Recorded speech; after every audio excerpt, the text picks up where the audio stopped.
Hi, my name is Kevin Shu, and I'm a student at the University of Michigan studying nuclear engineering and radiological sciences. This summer, I participated in the Summer Undergraduate Research and Engineering program with Dr. Sarah Podsey and the Detection for Nuclear Nonproliferation Group at the University of Michigan. The Detection for Nuclear Nonproliferation Group focuses on developing new tools and methods for the detection and characterization of special nuclear material, such as uranium, plutonium, and other types of radioactive sources. The applications of these methods can be used in areas of nuclear safeguards, homeland security, and other nuclear nonproliferation applications. Through the use of Monte Carlo and analytical methods and experiments, DNNG works towards improving existing techniques and developing newer and more advanced ones. My work this summer has primarily focused on a dual particle imager for standoff detection of special nuclear material. I worked primarily with the two-plane imaging system capable of imaging both photons and fast neutrons. This system has the advantage of using information from two types of particles to detect a radioactive source. As a result, it has the benefit of being more versatile in field operations and will be more sensitive to different types of shielding, which are to be expected in real situations. While single particle detectors can be effectively shielded by high Z or low Z materials, a dual particle imager is tougher to shield against, thus making it a more diverse imaging tool. The dual particle imager is based on the physics of Compton scattering and neutron scattering. The detectors in the system gather information from both photons and neutrons to produce a combined visualization of a radioactive source. Monte Carlo simulations were used to help with system design and to help understand performance capabilities.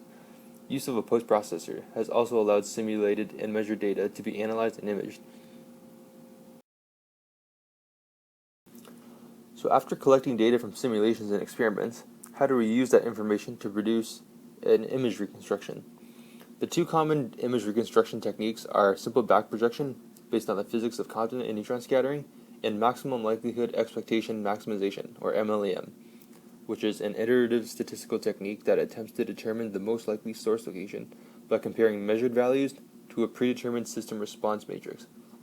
My work has primarily focused on the development and implementation of MLEM algorithms to produce better image reconstructions.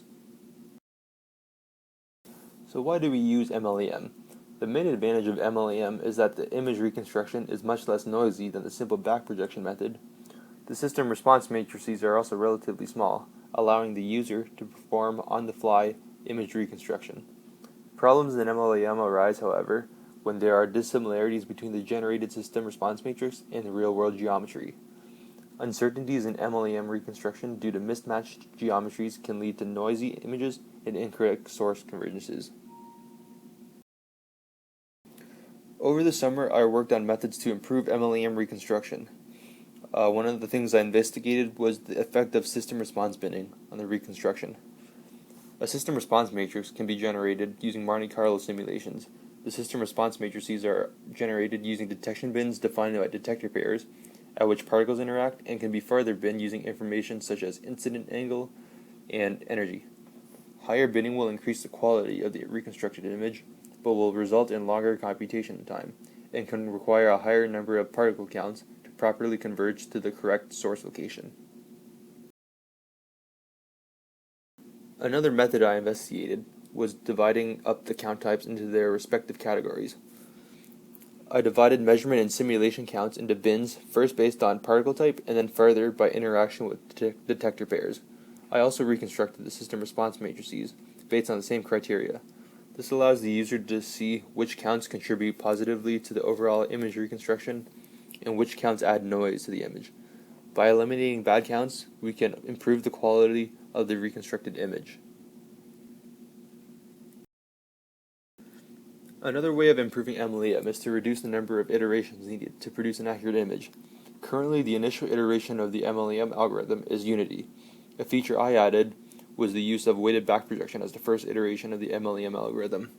This increased the rate of convergence of the image to the correct source location by decreasing the number of iterations needed to produce a clear image, and it also helped eliminate some noise. Since background radiation is not present in the simulation, but is present in the measured experimental data, it was necessary to do a weighted background radiation subtraction from the data. This greatly improved the image reconstruction since much of the noise was removed. My current work involves investigation into filtered back projection. In filtered back projection, we attempt to reduce image blurs by using a matrix called an inverse filter. Each row in this matrix is a simple back projection image of the source at a different location. I have been investigating the inverse filter structure, looking for any patterns that might exist in the matrix. If a pattern does exist, the computation time required to calculate the inverse filter can be reduced significantly. As my time here at the SURE program comes to an end, I would like to extend a thank you to the people who have helped me through the summer and have made this a great experience. Thank you to Dr. Sarah Pozzi, to Sean Clark, and Merrick Flaska for allowing me the opportunity to explore an area of research which I am interested in. And thank you to the members of my group, Kaya Pollack, Alexis Poitras-Riviere, Michael Hamill, and Tian Shu for the help and guidance throughout the summer. I've had a great time working with the group and look forward to working with the group in future projects. Thank you.